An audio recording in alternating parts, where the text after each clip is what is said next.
Eu sou formado em administração de empresas, fiz uma faculdade que é a Mauá, tá? De lá eu entrei direto no mercado de capitais. Então eu fui trabalhar como analista de investimento. Trabalhei em corretora, trabalhei em banco, trabalhei em empresas. Foram mais ou menos uma jornada de 17 anos dentro do mercado financeiro. Eu fiz pós-graduação em games. Que Então maneiro. eu fui, Maneiro. fiz 2 escolas de games aqui em São Paulo. Então para trabalhar com desenvolvimento de ambientes. Então vocês veem aquele símbolo Epic. Aham. Então eu fazia aula com esses softwares da própria Epic Games, que é um Real Development Kit, para poder criar os ambientes, criar toda a arquitetura. O Depois Unreal é bem popular, né? É. A galera usa bastante. usa, mas agora ele virou pago. Antigamente era um software Entendi. mais barato, era gratuito e agora virou pago. Então ficou meio só para profissionais. Entendi. Ele Caras- tizou um pouco. Aí depois eu fui trabalhar como animador, então eu criei, por exemplo, o Autodesk Maya, fazia toda a parte dos bônus, de esqueleto, comecei a entrar nesse esquema.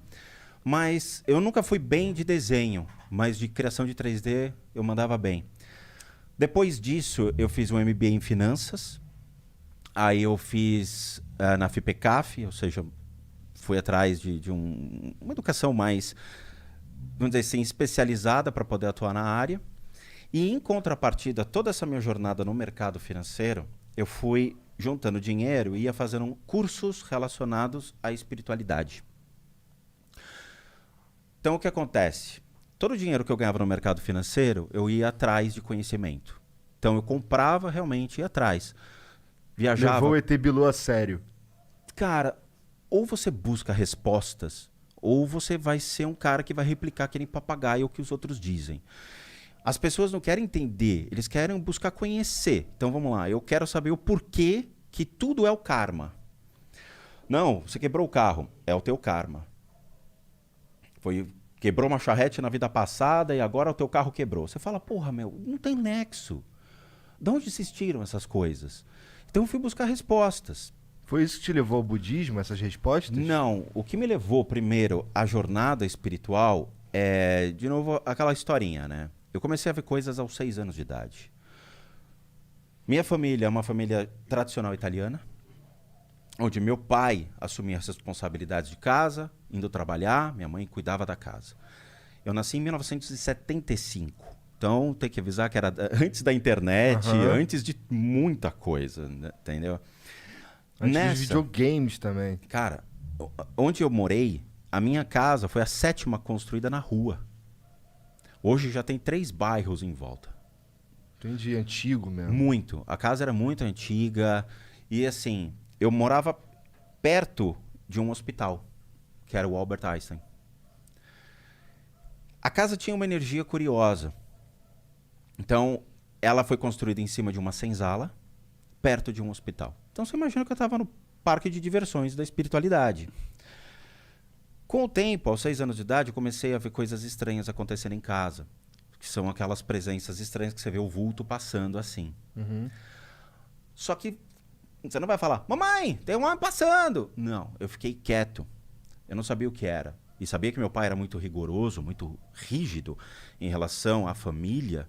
Então eu falei, eu não vou me expor, não vou buscar arrumar confusão com meus pais. Vou deixar. Então eu ficava só observando, só observando, só observando. E era muito? Eram muitos. Eram 6, 7 caras desse tipo. Eu vou te descrever como eu lembro deles, tá? Lembrando que o que eu tô te passando é uma ótica de uma criança. Sim, tá. 2 metros de altura, mais ou menos uma largura de 1,5 metro, com os olhos vermelhos. Acompanhava meu pai. Para onde meu pai ia, eles iam atrás. Eu ficava com medo. E eram vários desses aí? Eram Tudo vários. bem parecido. E assim, bem parecidos já começa a complicar.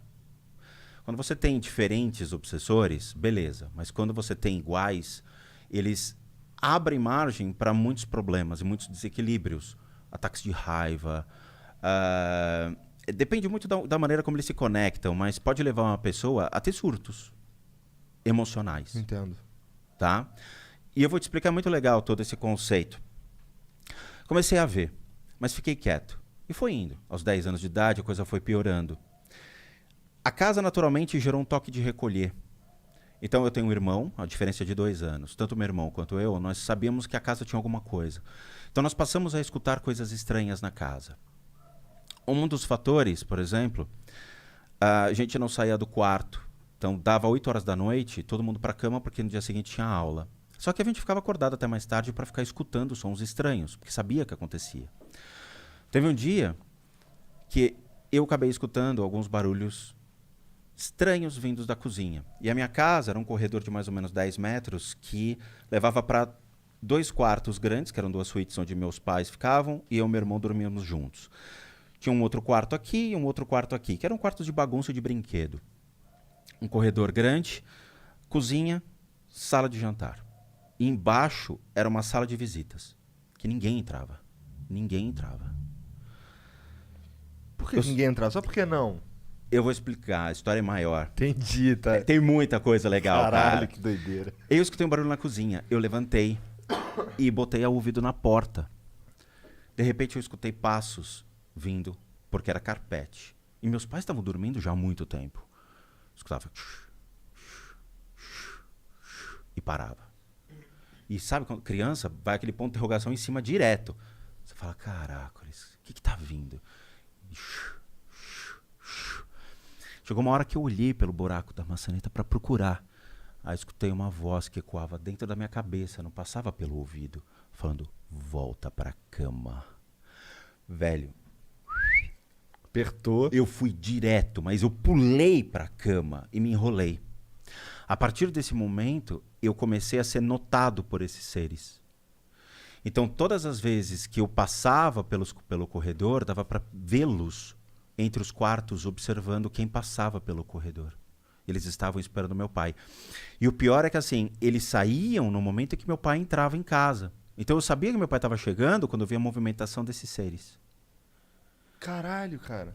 Era incrível. Era algo que você sempre os via. Sempre. Se você tava em casa, você tava vendo esses troços. Sempre. Só que, em contrapartida, também tinha coisas estranhas que aconteciam. Então, uma vez...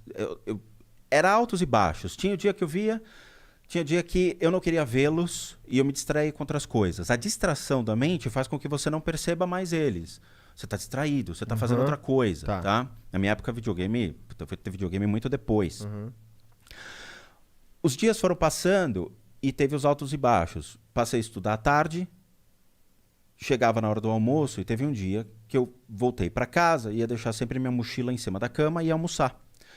O dia eu cheguei e fui deixar a mochila em cima da cama e eu vi um cara em pé no quarto, 2 horas da tarde, cara, assim, com sobretudo, vestido como se fosse, Inglaterra, chapéu, todo. Eu parei e fiquei olhando. Aí o cara, sem mexer a boca, falando, você está me vendo? Cara, a primeira coisa que eu fiz foi, mãe, tem um homem no quarto! Aí eu já falei. Minha mãe, obviamente, apareceu e não viu nada. E quando minha mãe chegou, já não tinha. Eu falei, cara, vou ficar quieto. É melhor ficar quieto.